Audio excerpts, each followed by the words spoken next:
Happy Tuesday, happy day 90 of the year. Can you believe that we are 90 days into 2026? Here we are. It's a beautiful day in Velikotarbano finally. The sky is blue.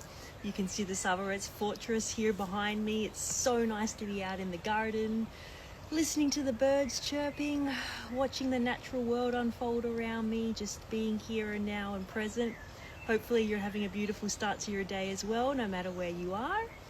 As I said, we're on day 90 of the year, and our word, according to 365 Tao today, is longevity. So it'll be interesting to see what 365 Tao has to say for us about that topic. So find a nice, quiet and comfy place where you're not going to be disturbed for the next 15 minutes or so. Remembering that 15 minutes is just 1% of your day. Get prepared to commit to 1% of your day to our practice of reading and journaling together. So get your books, get your journals, find a nice, quiet place.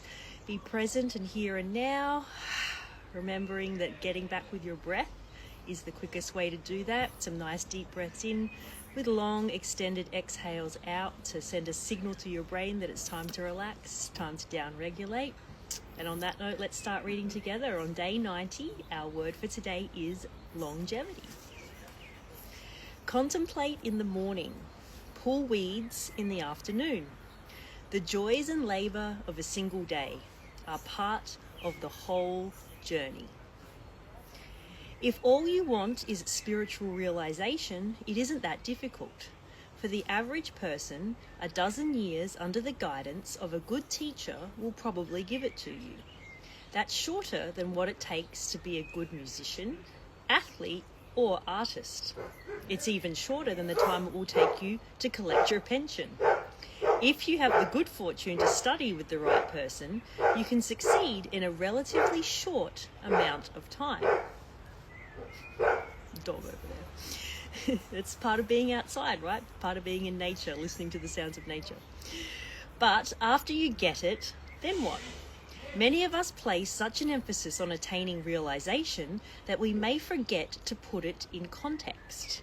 What actually matters is to walk Tao, maintaining vitality until we meet our end in a timely way.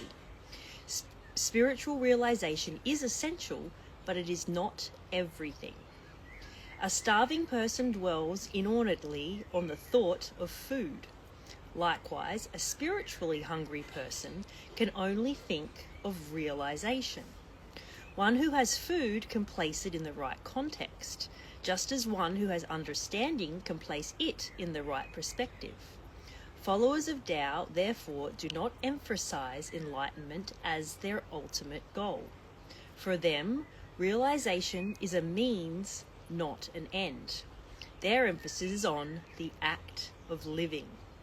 They use the word longevity not because they want to live forever, but because it symbolizes their determination to live the entire course of their lives well.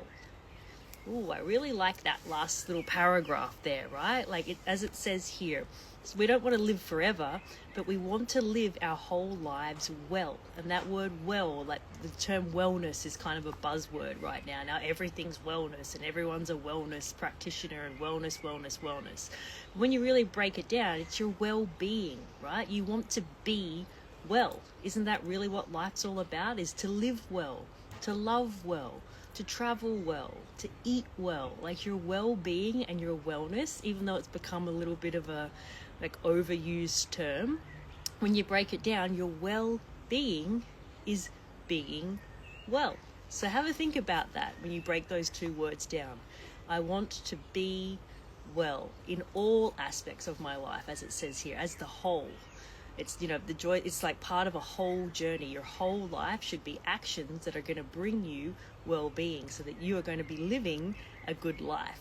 And I thought another interesting point that came up here early is that when you're starving, you're starving for food, or as it says here, starving for spirituality, you have a very, very different context to food or spirituality than if you're already satiated. It's like when they say if you go to the supermarket or you go shopping when you're hungry, you're going to buy just a bunch of stuff that you see on a whim because you're so starving in that moment. All you can think about is food. And so you're probably going to do things and grab things that you wouldn't normally do if you were already satiated, if you're already taking care of your well-being, if you're already actually, eaten enough for the day, you're hydrated, you're in a better state of mind, rather than going somewhere, getting to the point of starvation and looking for something.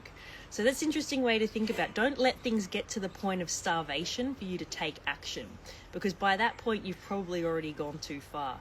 Work more on just maintaining your well-being throughout the day. And it can just be simple little acts like making sure, am I hydrated? Did I eat today?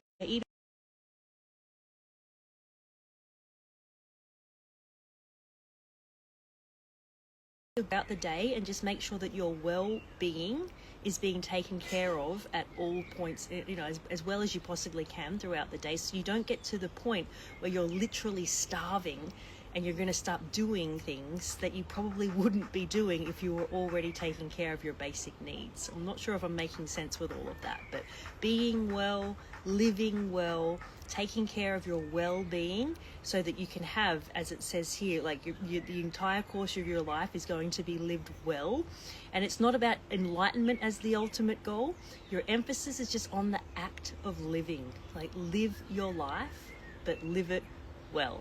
Take care of you, take care of your well-being, and make sure all the actions that you take in your life are for wellness. And let's forget for a moment that that's kind of like a influency buzzword, but really wellness is something that we really, really do need to consider in our lives, and our well-being and being well is such a great way to have a long and happy, prosperous, healthy life. And that's what we're here to do, right? Life is about living. So why not do it well? So on that note, I hope you have a beautiful, beautiful day. Thank you so much for being here for 90 days already. And I will check in with you tomorrow.